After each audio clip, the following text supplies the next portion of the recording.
because it's more danger to have a weapon just laying around where a child could pick it up or somebody else could pick it up than you're picking it up and calling the police and saying, hey, I found it.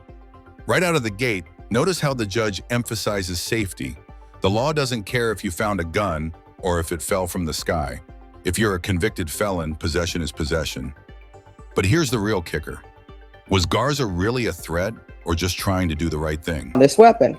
And what I'm reading in the police report is that the officer comes up to him and he's like, yes, I do have this weapon, And are you Mr. Garza? I am. Counsel, have you received all discovery and did you review that with your client? Yes, I have, Your Honor. Court will find that the state is in compliance with discovery. Counsel, I see in the notes that there was a competency evaluation done. Yes, Your Honor. It was, and it came back that he is competent, and I agree with that. All right, and he's already been deemed competent by that court and that judge? That's correct. All right, thank you. Mr. Garza, did you review the true bill of indictment with your attorney? Did you understand it? Yes. Counsel, do you waive the reading of the indictment? Yes, I do. State, are you proceeding on the indictment as presented? No, Your Honor, we are not. We are proceeding for the lesser included attempted possession to make this a third-degree felony. No objection, Your Honor. All right. Quick legal breakdown. The state is downgrading the charge to a third-degree felony. That's huge. It's basically the difference between potentially decades in prison versus a sentence capped at 10 years. And here, the deal is just 2.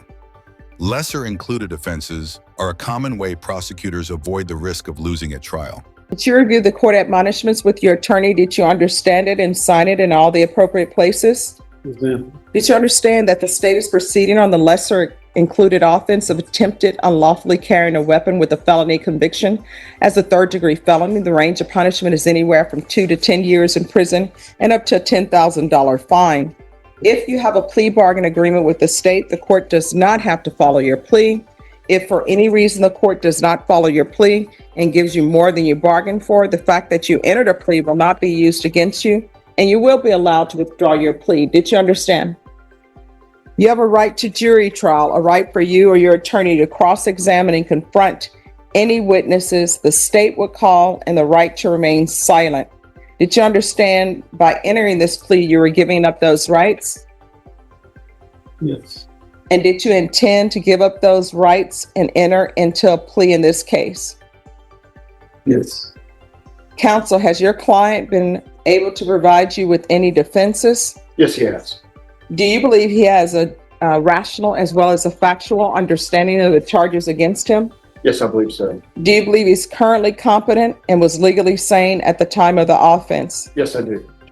Mr. Garza, has anyone threatened you, coerced you, or placed you in fear to get you to enter this? The waiver of appeal. This is big. By signing this, Garza is basically saying, I won't challenge this conviction later. Think about that. If evidence, like that missing 911 call, shows up down the line, his hands are tied. Would you give up your right to appeal in this situation? This plea? No. Anyone promise you anything other than the plea? No. Are you satisfied with the way you've been represented? Yes, ma'am. Are you a U.S. citizen? I am. Court will find that defendant has knowingly and voluntarily waived his right to jury trial. Did you review the plea bargain page with your attorney? Did you understand it? Yes. According to the plea, the state is proceeding on the lesser included offense of attempted unlawful carrying of a weapon with a felony conviction. They're asking that your punishment be assessed at 2 years in the prison and you to forfeit the firearm. Did you understand that to be the plea? Ma'am.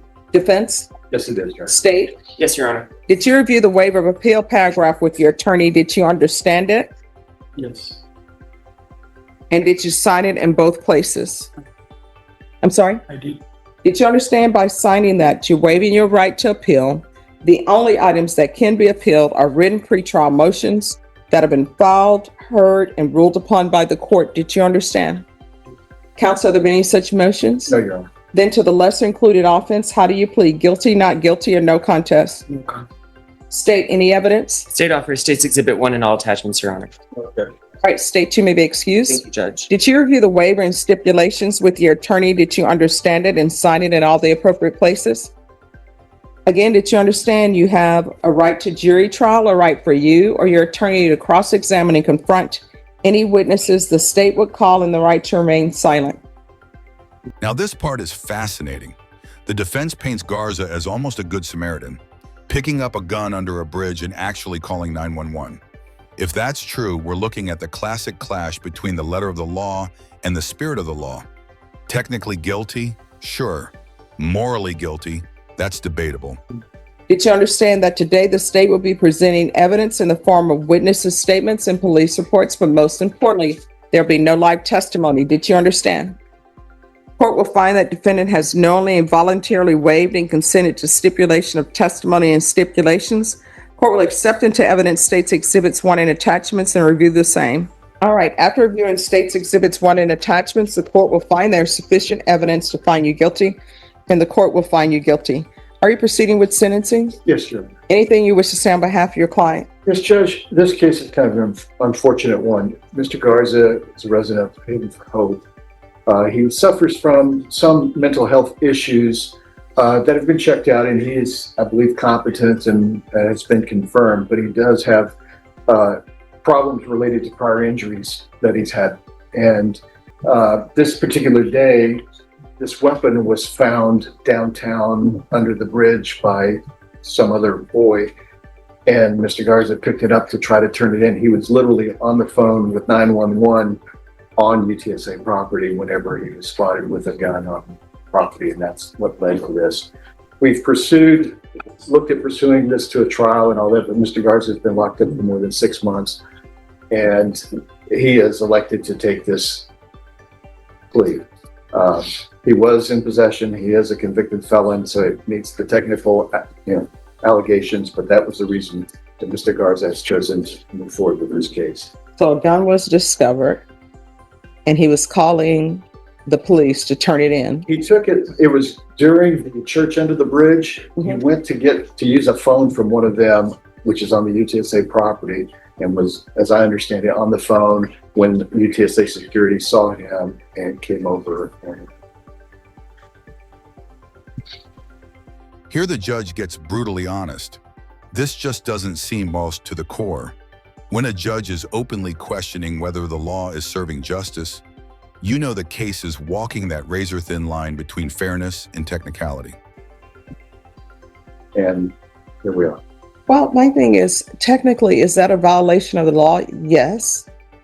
But is it a violation of the spirit of the law? It appears that it is not. So I don't know if there's proof of what he's saying or not. Based upon what I'm reading, it's not what's being said. I don't see it in the police report. So. And with the nature of the offense and the people around, the witnesses, it's challenged. That's what the defense is faced with, and that's the reason Mr. Garza has elected to this. And I'm assuming that's the reason why the state is proceeding on the lesser included. As well as the minimum. All right. Then the court will find you guilty of the lesser included offense. The court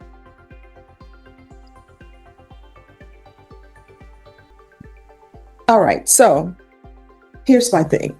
We can go off the record. I understand why the state would proceed on the lesser included offense, and I may be overstepping my bounds here. But if what is being said is true, this just doesn't seem just to the court.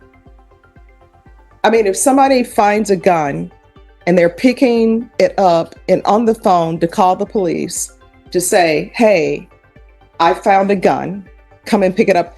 Legally, is it possession? But this is not what this law is meant for.